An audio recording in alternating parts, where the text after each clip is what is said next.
ඉංග්‍රීසි වචන කියව ගන්න අපහසු අපේ පුංචි දුවලා පුතාලට පුංචිම කාලේ ඉඳලා කරන්න පුළුවන් phonics activity එකක් තමයි මේ තියෙන්නේ. මේකේ තියෙනවා CVC words එහෙම නැත්නම් අකුරු තුනේ වචන picture cards තියෙනවා alphabet එකේ letters 26 තියෙනවා. මේකෙන් අපිට කරන්න පුළුවන් activities මොනවද කියලා මම පෙන්නලා දෙන්නම්. චූටිම බබෙක් එක්ක අපි හිතමු අකුරු දන්නේ නැති බබෙකුට අපිට මෙන්න මේ වගේ activity එකක් කරන්න පුළුවන්.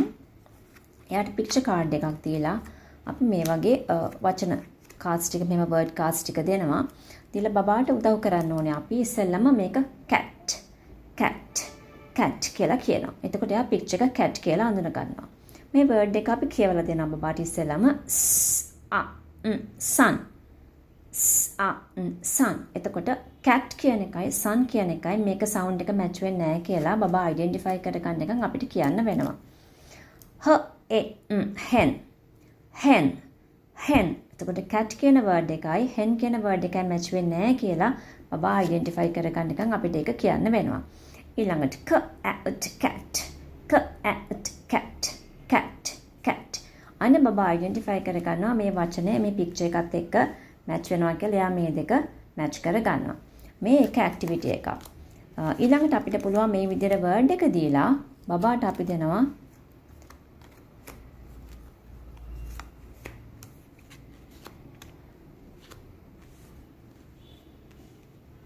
picture cards ටික. එතකොට යාට පුළුවන් කියවන්න පුළුවන් බබෙක් නම් යාට තනියම කියවලා cat කියලා match වෙන picture එක මෙහෙම select කරගන්න පුළුවන්. මේ තව activity එකක්. තවත් මේකෙන් කරන්න පුළුවන් activity එකක් තමයි මේ වගේ පොඩි alphabet එකේ letter cards ටික තියෙනවා. බබාට අපි දෙනවා මෙහෙම picture එකයි ඒකේ word එකයි දෙකම දීලා මෙන්න මේ වගේ letters ටිකක් අපි දෙනවා යාට. මේ picture එකට අවශ්‍ය වෙන අකුරු ටිකයි තව අකුරු ටිකක් mix කරලා මේ විදිහට කලවමින් අපි දෙනවා.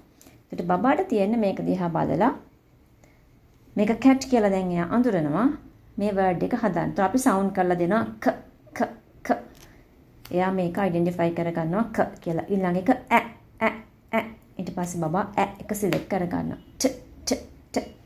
එක select කරගන්න. මෙන්න මේ විදිහට word එක හදලා යාට තනියම කියවන්න පුළුවන් විදිහට කියා දෙන්න පුළුවන් cat කියලා. ඉතින් මේ වගේ activities තුනක් මේ card pack එකෙන් කරන්න පුළුවන්.